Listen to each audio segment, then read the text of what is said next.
Sagutin natin tong comment ni Mami Jessa. Ako na 8 to 10 hours nag-fasting, pero di ako pinag-OGTT. Kasi over-fasting daw ako.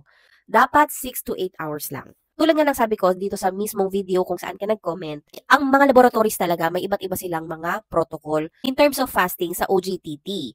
Ang best advice ko talaga dyan, kung saan mo magpa-OGTT na laboratory, call them. Tawagan mo sila, ask mo kung paano ba yung protocol ng fasting nila. Ilang hours ba ang ina-accept nilang fasting para makapag-proceed ka sa OGTT.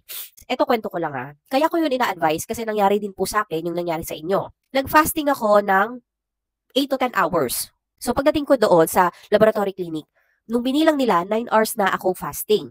So hindi na nila ako tinanggap. Kasi nga, over-fast na daw ako. Magkakaroon daw kasi yon ng false negative result or false positive result sa OGTT test ko. Pero since ako, nagpakahirap na ako mag-fasting and gutom na ako ng mga panahon na yon, nag-research ako on that day din mismo kung ano pa yung mga laboratory na malapit sa amin and saan ako pwedeng magpa-OGT test. Na i-accept ako kasi according sa iba, 8 to 10 hours. So, pasok pa sana ako, di ba? Sa kanila lang hindi.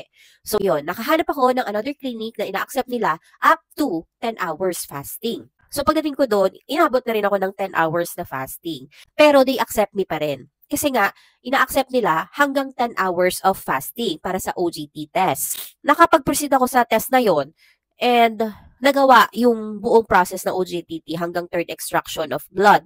So yun, ayoko nang ma-experience nyo yun, kaya yun talaga ina-advise ko.